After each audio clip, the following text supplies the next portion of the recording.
Buonasera amici di Belli Capelli e tutti coloro che ci stanno guardando. Oggi abbiamo il piacere e l'opportunità di avere con noi il dottor Oztan, direttore clinico della Airline Clinic Ankara.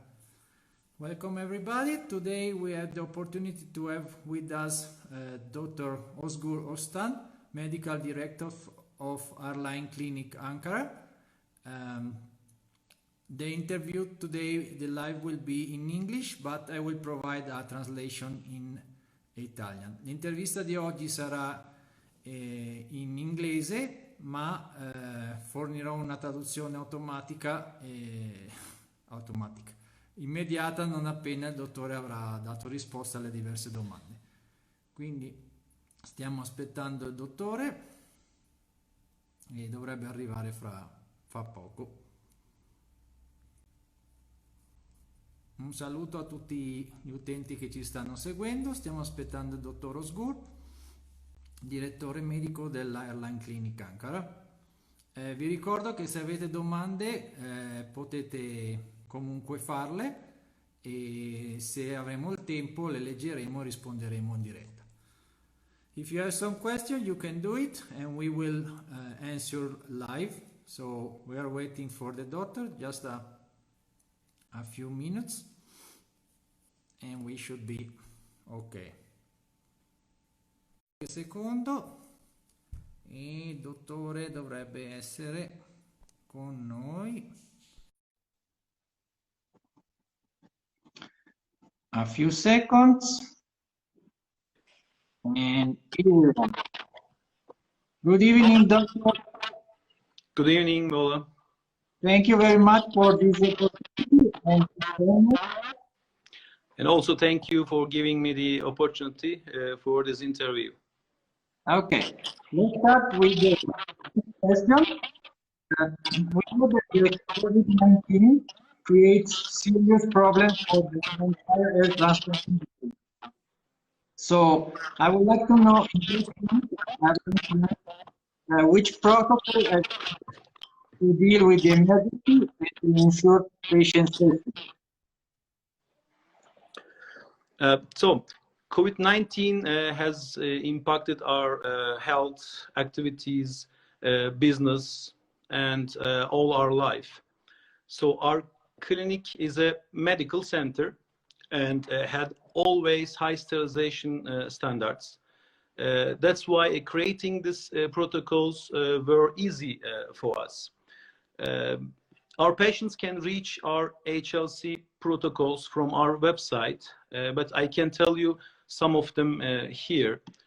The HLC ensures health and safety conditions for every patient.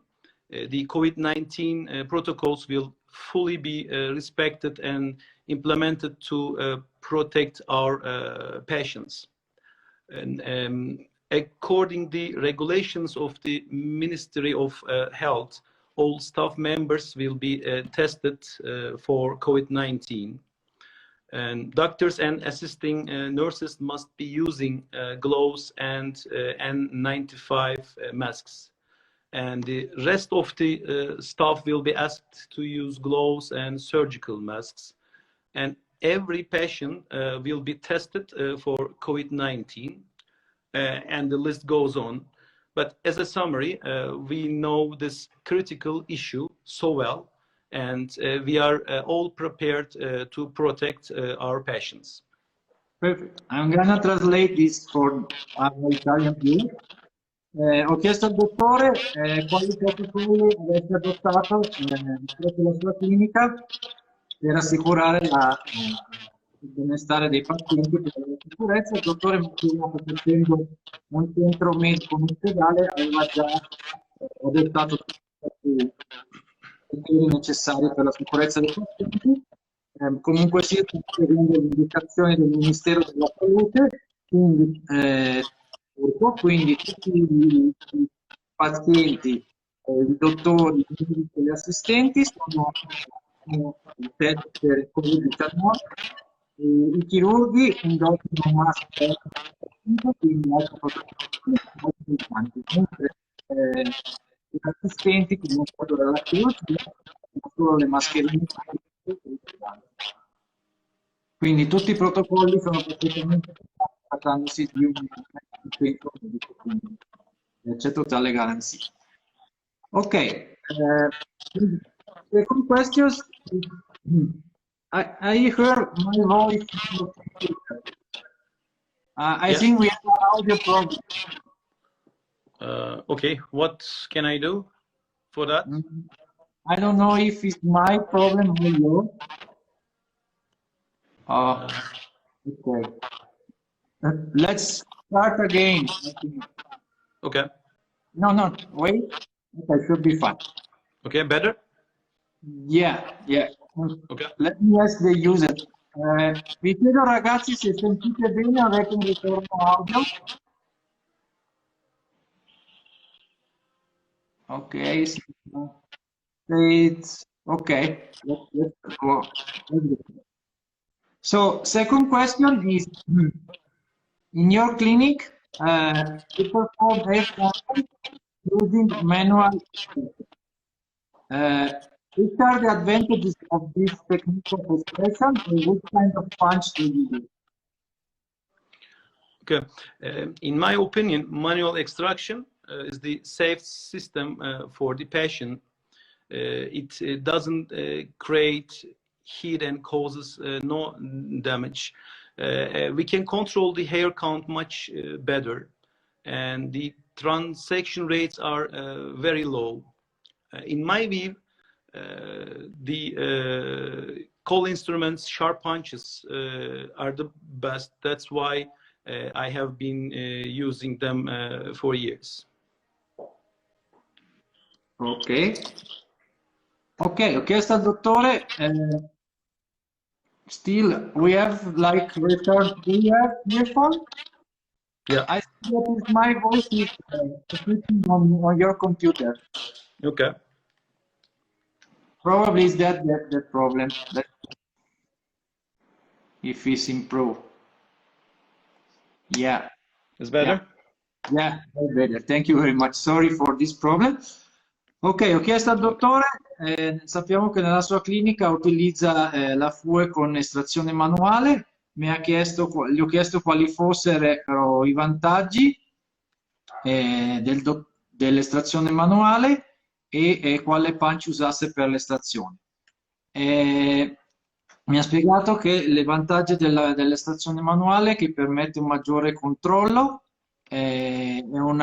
un maggiore controllo sia della profondità sia delle estrazioni e mi ha spiegato che nella sua clinica utilizza in special modo strumenti della Call Instrument, quindi punch manuali che sono quelli che utilizza da molti anni e che gli permettono di avere i migliori risultati.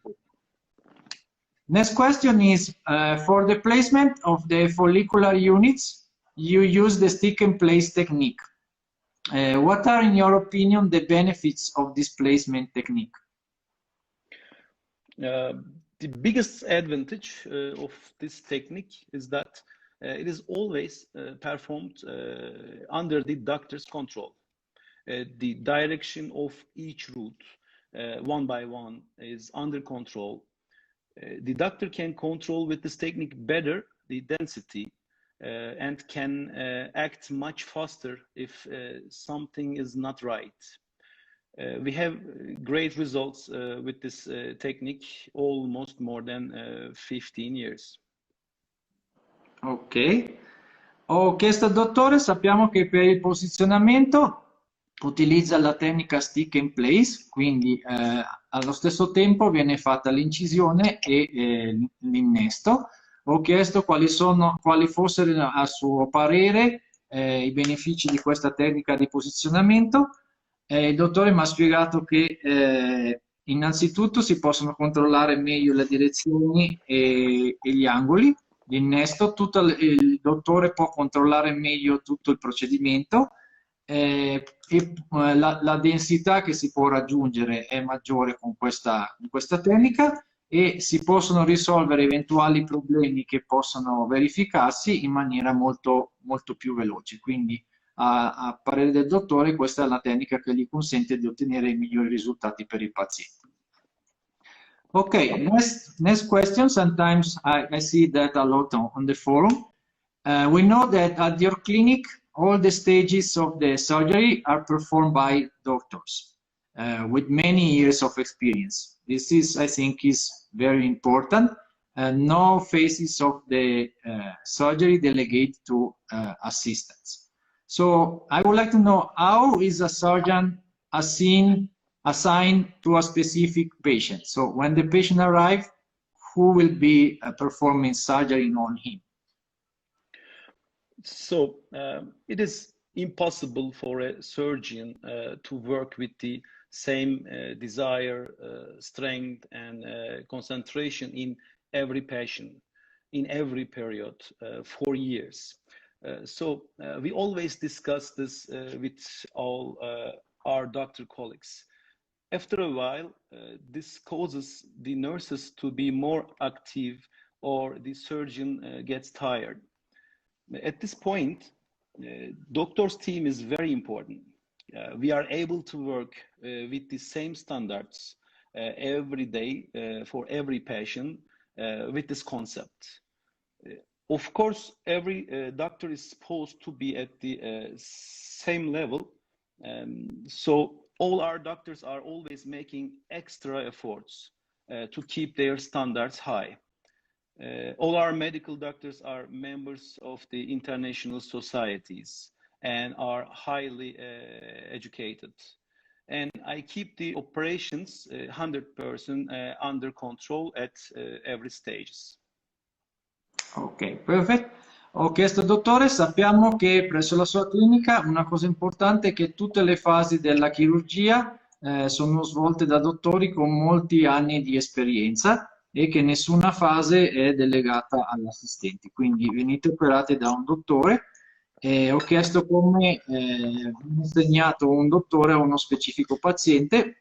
Il dottore mi ha spiegato che quando il paziente arriva ha un consulto con tutti i dottori, dopodiché i dottori hanno tutti lo stesso, sono membri tutti di associazioni internazionali, hanno tutto lo stesso livello di preparazione standard qualitativo, quindi a seconda di quelle che sono le caratteristiche del paziente gli viene assegnato uno dei chirurghi HLC che avrà magari più esperienza relativamente a un determinato caso, a determinate caratteristiche che può avere il paziente. Okay, next question is, you know that in your clinic is very famous, one of the first in Europe and Turkey to use BHT. So what are your consideration on this? It's a valid option for all the patient or no? When do you use that? So body hair transplantation has always been crucial and will be for patients with limited donor and aggressive hair loss, advanced hair loss. Each patient has to be evaluated individually, and BHT has advantages and disadvantages. Beard hair is not always easy to extract. Body hairs has a different structure than scalp hair. Long-term work plan needs to be prepared for patient using BHT according to the plan is also very essential. I use bifurcated needle punch for body hair extraction. It provides some technical advantages in beard and chest hair harvesting for me. It also gives us chance to use both small size and provides quick and easy extractions. Ok, ho chiesto al dottore, nella sua clinica utilizza molto il body hair transplant, sappiamo che è una delle cliniche più famose per questo tipo di intervento. Gli ho chiesto se è un'opzione valida per tutto il paziente, mi ha spiegato che effettivamente loro utilizzano il body hair transplant da molti anni, è sempre stato importante, ovviamente è un'opzione migliore per quelle persone che hanno magari un'area donatrice limitata o un'area calva molto estesa da coprire. Bisogna sempre fare una pianificazione nel lungo termine per tutti i pazienti, quindi il piano deve essere a lungo termine per permettere al paziente di sapere quale sarà la strategia che verrà adottata. Non sempre è facile perché l'estrazione dalla barba richiede molta competenza e il dottore utilizza un punch a forma di ago con biforcazione. Questo gli permette di poter usare un punch di dimensioni minori e di avere dei risultati migliori per quanto riguarda la facilità di estrazione.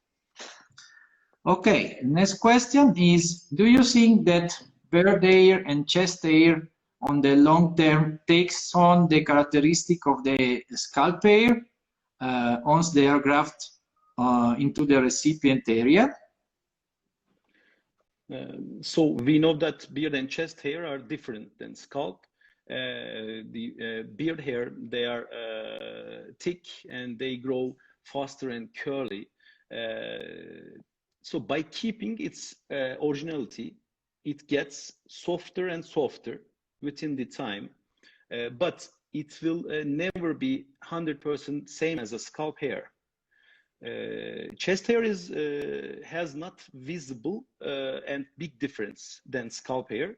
I never had a problem with chest hair.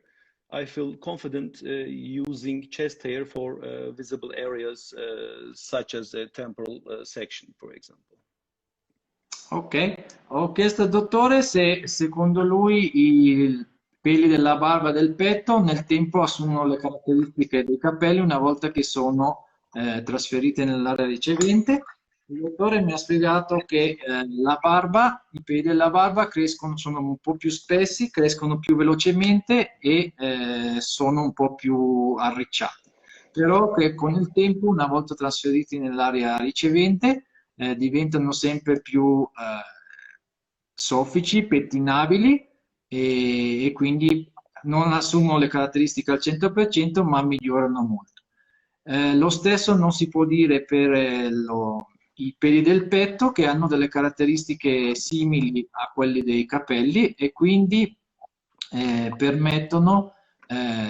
possono essere utilizzati anche in zone molto più visibili come per esempio l'area dei temple point, l'area temporale. Quindi i peli del petto hanno delle caratteristiche che si avvicinano di più rispetto a quelle della barba, a quelle che sono le caratteristiche dei capelli.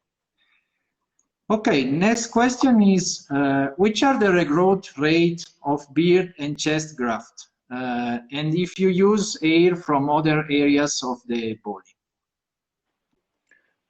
Chest and beard grafts can have regrowth rates from 70 to 90. We know that beard hair gives the best growing yield after scalp hair. As a body hair, we prefer to use beard hair first.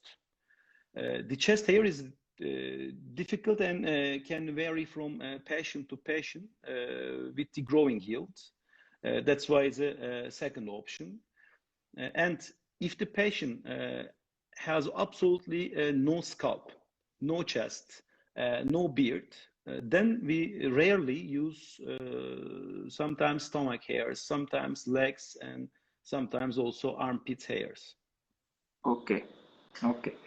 Ho chiesto al dottore quali fossero i tassi di ricrescita dei peli della barba e del petto se usasse peli di altre zone del corpo. Il dottore mi ha spiegato che l'area donante prioritaria per il body hair è assolutamente la barba, con tassi di ricrescita che vanno dal 70 al 90%, quindi è un'ottima opzione. La seconda opzione per il trapianto di capelli di peli del corpo è il petto. I tassi di ricrescita dal petto variano da paziente a paziente, quindi dipende dalle caratteristiche del paziente. Questo a volte porta a far sì che si faccia un piccolo test per la zona del petto. Quando il paziente non ha capelli nell'area donante classica, nel petto, nella barba, rare volte i dottori hanno utilizzato peli dello stomaco, delle ascelle o delle gambe, però in questo caso i tassi di ricrescita sono un po' incerti.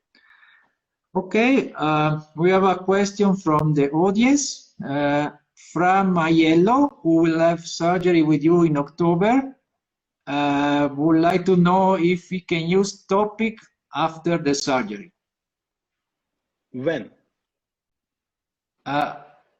He just wrote after the surgery, so I don't know, I guess. When he can be able to use it? Till the patient take a end result, I never recommend to use some cosmetics. It means that I can recommend to patient to use topics or some different cosmetics after 6 months, or after we can sure that the result is the end result. Ok, quindi Francesco che hai chiesto se si può usare il topic dopo l'intervento, il dottore consiglia di aspettare almeno i 6 mesi quando già hai raggiunto il 50% del risultato prima di utilizzare il topic. Ok, next question is, what's your position on the drug treatment with finasteride? Do you recommend it to your patient to preserve their native hair, or do you think that there are some better solutions? So if we see, we decide that the hair loss can continue, we recommend our patients to use finasteride to save their hair. But if the patient has a good donor area, thick hair, with a good long-term extensive hair transplant plan, we can pass sometimes the usage of finasteride. Also, we consider his age, hair loss situation in the family, and other factors. If not for finasteride, then I recommend to use biotin and salpalmetto. Ok. Ok, ho chiesto al dottore qual è la sua posizione riguardo al trattamento con finasteride, se la consiglia ai suoi pazienti per preservare i capelli indigeni o pensa che ci siano delle soluzioni migliori. Il dottore mi ha spiegato che dipende sempre da quelle che sono le caratteristiche del paziente, quindi se il paziente presenta una miniaturizzazione e ha una storia familiare magari poco favorevole, in questo caso il dottore consiglia l'uso di finasteride per mantenere i capelli indigeni. Se invece se è possibile fare un piano chirurgico di lungo termine, il paziente ha una buona area donante con capelli spessi e forti e una calvizie stabile, in quel caso è possibile non utilizzare la finasteride. Per coloro che non possono utilizzare la finasteride, il dottore suggerisce la combinazione di biotina e sopalmetto come possibile alternativa. Ok, next question is an important one. Some doctors claim that the hair transplant results are permanent, while others claims that they are not. First of all, what's your opinion on that? Do you think that the hair transplant are permanent or not? So we have seen in the last 15 years some cases with thinned hair transplant hair with FUT and FUE. So I don't think that this problem is first because of the technique of the FUE only. It is also because of FUT. We also talk about this problem with other surgeon colleagues always, but right now, we do not know that why in some cases the transplant hair start to thin again after some years. It is not on many, but on some we have seen this. So the only thing what I can say is that we can do to avoid this problem without partial transection, without destroying the bulge graft to extraction. Also, we are using the, in my opinion, the best punches, the right size, and the less partial transection rates. Okay, that is important. I'm going to translate. Ho chiesto al dottore se secondo lui i risultati del trapianto di capelli sono permanenti o meno, quale fosse la sua opinione. Il dottore mi ha spiegato che sia per le chirurgie fatte via strip che via FUE ci sono alcuni casi, ci sono stati alcuni casi negli ultimi anni in cui il paziente iniziava un processo di miniaturizzazione che interessava anche i capelli trapiantati, che quindi diventavano più profondi. Ovviamente questo è stato un tema di discussione nei congressi internazionali, anche con i suoi colleghi. Non si sa ancora perché se avvenga questo fenomeno, perché ci sia questa miniaturizzazione. Quello che i dottori cercano di fare per evitare questo tipo di problema è innanzitutto utilizzare una strumentazione adeguata, quindi un punch manuale che riduce a minimo la transection, quindi il danneggiamento dell'unità follicolare, anche di tipo danneggiamento parziale. Quindi un punch della dimensione adeguata e corretto aiuta a estrarre una unità follicolare sana senza danni al bulge o a qualsiasi altra struttura e che quindi si spera che possa resistere nel tempo. The question is, as you told, there are some theories that say that FUE extraction sometimes would damage the bulge. We know that the bulge contains the stem cells needed for hair transplant regrowth.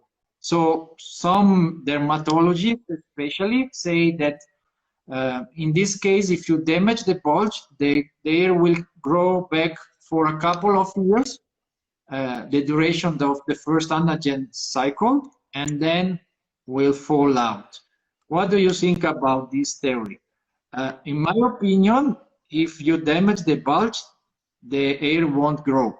But I want to hear from you because you are the doctor. So agree, because you know, I'm working the last 15 years, and I have a lot of results more than 15 years, and without any thinning. And also, I have seen some hair thinning cases with FUT also, which I need to repair.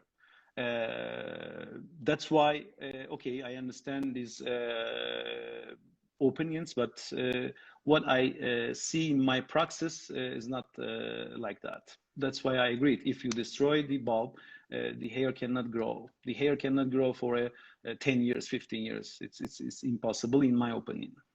Ok. Ho chiesto al dottore cosa ne pensasse della teoria del danneggiamento del bulge avanzata da qualche collega dermatologo e secondo la quale se si danneggia il bulge il capello ricrescerebbe un paio di anni per poi ricadere. Il dottore mi ha spiegato che lui ha risultati che segue da 15 o più anni e che mantengono tutti i capelli trapiantati e che la teoria del bulge non è valida perché semplicemente se danneggi il bulge il capello trapiantato non ricresce, quindi è impossibile che ricresca solo un paio d'anni per poi. Quindi questa non è la ragione per la quale a volte c'è miniaturizzazione dei capelli trapiantati. Ok, another important, we have some question from the user. One of the users would like to know why sometimes the results on the crown area are not that good like in the frontal area. Some theories shows us that the blood circulation on the crown area is not great like front, but I think it's also because of the extraction. So the density is very important. The extraction is very important. If you decide a good plan for patient, for area, then you have to take a great result. So for crown area, if you decide to put per square centimeter more than 40, more than 50, it can cause some nutrition problems. That's why I think this bad result is because of the wrong plan and wrong decisions, and maybe also not high quality extractions. Ok, rispondiamo all'utente che ha chiesto perché a volte nel crown i risultati non siano così soddisfacenti come sul frontale. Il dottore spiega che è un problema molte volte legato alla circolazione, che è diversa nella zona del crown rispetto al frontale, quindi si deve prima di tutto fare un piano chirurgico adeguato. Se si prova a innestare alte densità come 45-50 grammi per centimetro quadrato in un'area come quella del crown, si possono avere dei problemi perché non arrivano i sufficienti nutrienti o flusso sanguigno agli innesti. Quindi per il crown è necessario avere una pianificazione corretta. Quindi è importante questo per poter avere un risultato soddisfacente anche in questa zona. Ok.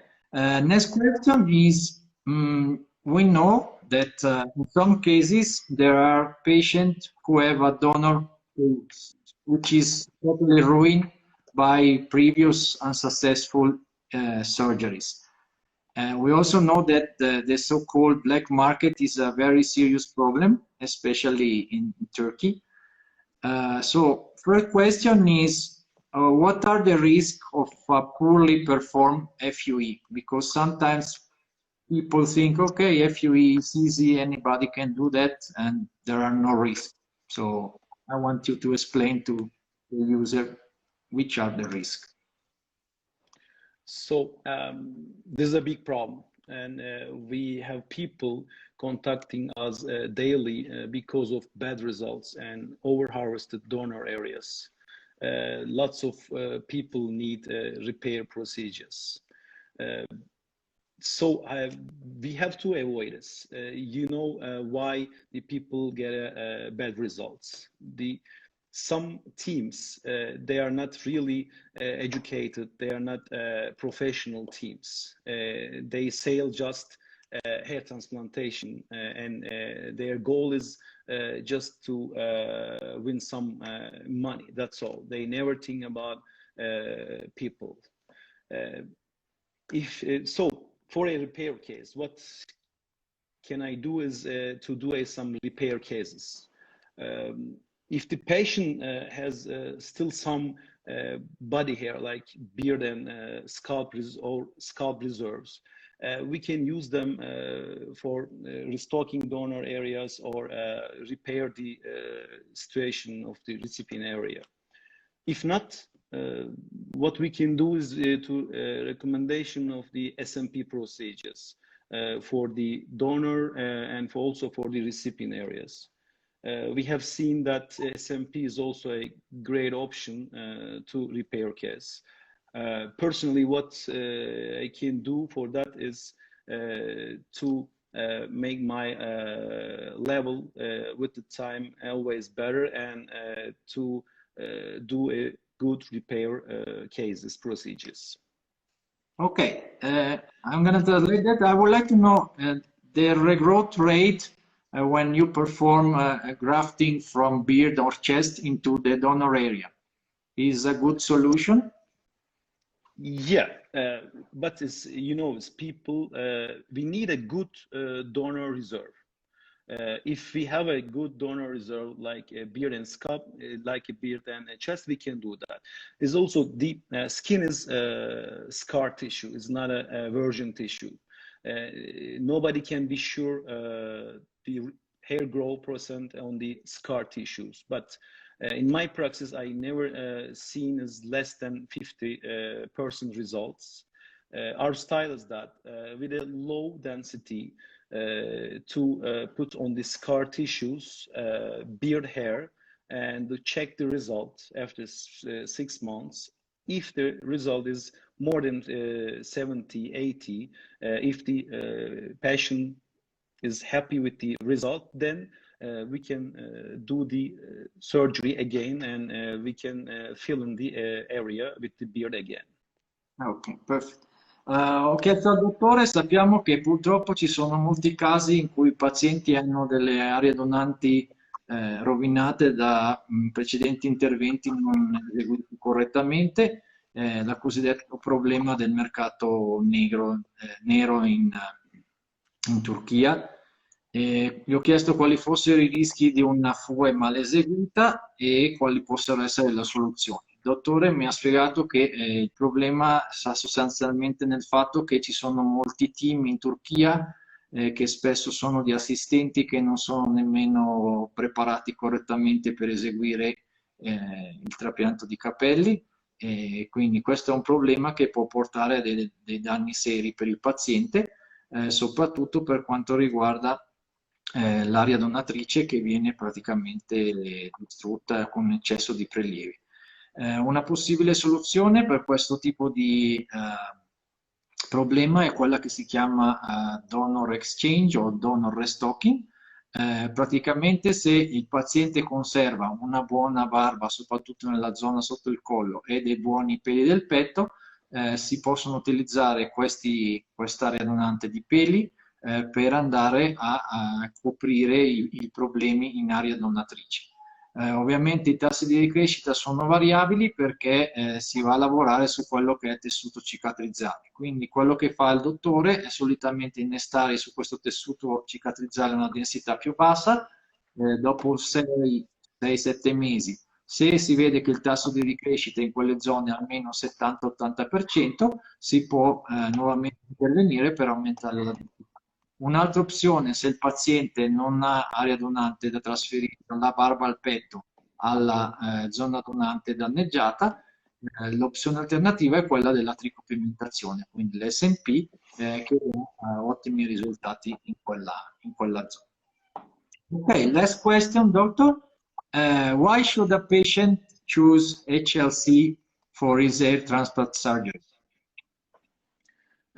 I can personally assure that our patients will be safe here and get a great final result. After a detailed research, I'm sure they will reach out to HLC clinic. That's all. Ok, ho chiesto al paziente al dottore perché un paziente dovrebbe scegliere Airline Clinic Ankara HLC per il suo trapianto di capelli, e il dottore mi ha spiegato che può assicurare che un paziente che si rivolge a loro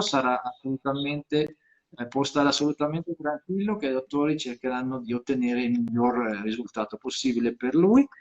Il dottore consiglia di fare delle ricerche e con la ricerca e l'informazione giungeranno alla conclusione che sono una delle migliori opzioni sul mercato.